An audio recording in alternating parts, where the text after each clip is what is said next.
Friend, आपका विशाल physics and math classes में स्वागत है। आज आपके लिए हम एक अच्छा टॉपिक लेकर आए हैं।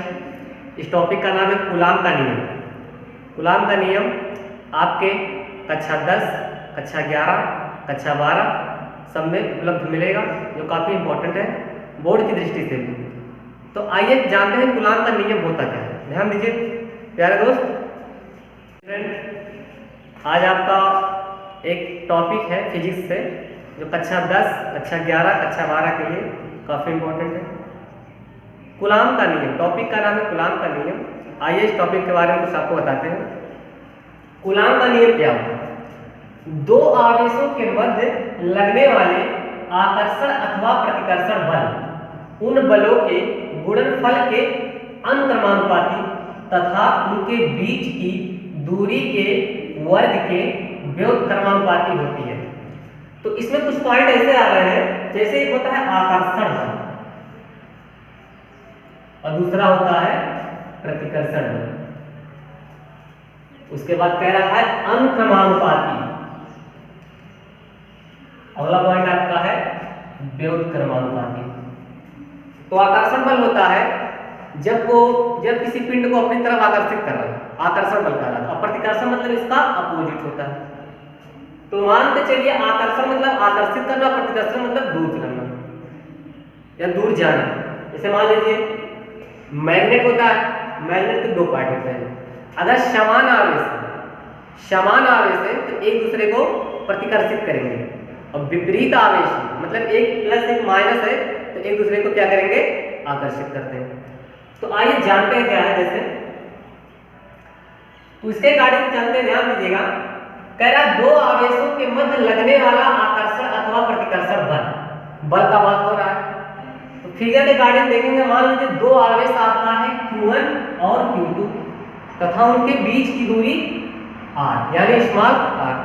ध्यान दीजिए बल की बात कर रहा है, तो यह है प्रोपोर्शनल Q1 Q2, या प्रोपोर्शनल Q1 Q2, इसको इक्वेशन नंबर फर्स्ट मान लेते हैं।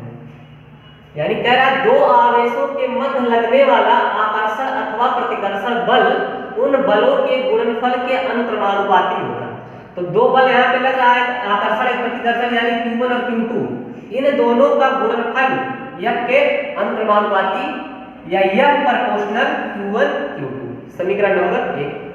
उसके बाद क्या कह रहा है क्वेश्चन में, देखिए यह लिखा है उन बलों के गुणनफल के अनुक्रमानुपाती तथा उनके बीच की दूरी के वर्ग के व्युत्क्रमानुपाती होती है। तो यानी मान के चलिए इसमें और इसमें इन दोनों के बीच की दूरी कितनी है, स्मॉल r। अब स्मॉल r के वर्ग के व्युत्क्रमानुपाती अब कैसे लिखते हैं, ध्यान दीजिए फ्रेंड्स। या प्रोपोर्शनल 1/r², इसको समीकरण नंबर 2 लगाते हैं। अब क्या करते हैं, समीकरण 1 कह रहा है या प्रोपोर्शनल Q1 Q2 यानी इन दोनों के बीच का गुणनफल यह पे प्रोपोर्शनल है, अनुक्रमानुपाती है। दूसरा यह प्रोपोर्शनल 1/r² यानी दूरी के वर्ग के व्युत्क्रमानुपाती। अब करना क्या है हमको, दो समीकरण है ना, समीकरण 1 और समीकरण 2 का आपस में गुणा करने पर हम लिख नहीं रहे, आप कर लीजिएगा। समीकरण 1 और समीकरण 2 का जब आपस में गुणा करेंगे तो हमको मिलेगा, ध्यान दीजिएगा, यह प्रोपोर्शनल।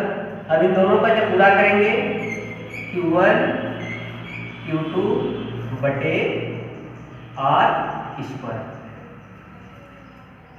इसके बाद थोड़ा और आगे आएंगे, यह प्रोपोर्शनल। अब जब प्रोपोर्शनल हटाएंगे तो यहाँ पे कोई एक वैल्यू आ जाएगा, नियतांक से बोलते हैं, इसे नियतांक बोलते हैं, या एक नियतांक है, इसे स्थिर विद्युतीय नियतांक कहते हैं। Q1 Q2 बटे r²। अब इसका मतलब ये जान रहे हैं, प्रोपोर्शनल तो आप लोग जानते ही हो, प्रोपोर्शनल बोला जाता है। अब होता क्या है, प्रोपोर्शनल का मतलब ये होता है, अब उसके बीच प्रोपोर्शनल मतलब अनुक्रमानुपाती होता है या समानुपाती बोलते हैं, अंग्रेजी में इसे प्रोपोर्शनल बोलते हैं। मान लीजिए माना A प्रोपोर्शनल B, मान लीजिए माना गया है ए प्रोपोर्शनल की अगर हम मानते हैं तो उसके अकॉर्डिंग होता है, मान लीजिए ए एक राशि है जिसका मान 5 सेंटीमीटर है, तो बी भी जो राशि होगी उसका मान भी 5 सेंटीमीटर होगा। प्रोपोर्शनल है, इसका अनुक्रमानुपाती जो होता है, अगर ये 5 सेंटीमीटर की राशि है तो ए भी 5 सेंटीमीटर की राशि है, तो इसे हम कह सकते हैं ए बराबर बी। इसे हम ये भी कह सकते हैं कि जितनी दूरी ए बी होगी उतनी दूरी मतलब एक दूसरे के क्या होंगे, बराबर होंगे।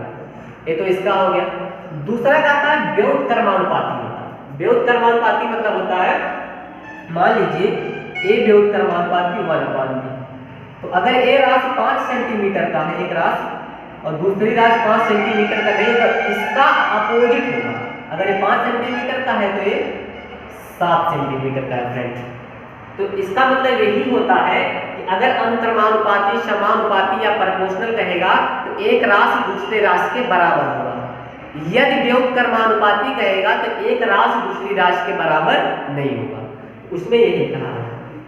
डियर फ्रेंड, आगे देखेंगे इसमें करना क्या है कि एक जहां के हमारा नियतांक है, इसका मान होता है, ध्यान दीजिएगा यहां से, इसका के का मान होता है 9 गुणे 10 पे पावर 9, 9 गुणे 10 पे power 9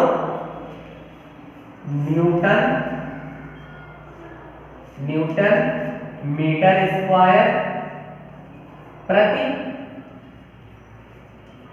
coulomb square. Dear friend, इधर देखिए के का मान 9 गुणे 10 पे पावर 9 न्यूटन मीटर स्क्वायर प्रति कूलम स्क्वायर। अब देखेंगे के का मान यहाँ पर हम रखते हैं, ध्यान दीजिएगा सभी लोग, थोड़ा यहाँ पे जगह कम है इसलिए यहाँ पे लिख दे रहे हैं, ध्यान दीजिएगा। यह बराबर के के स्थान पर रखेंगे 9 गुणे 10 पे पावर 9 इंटू, अब यहाँ पे देखिए मेरा आवेश Q1 और Q2 बटे R स्क्वायर है, तो इसको हम करेंगे Q1 Q2 बटे R स्क्वायर, Q1 Q2 बटे R स्क्वायर। अब हम इसको बॉक्स में कर देंगे।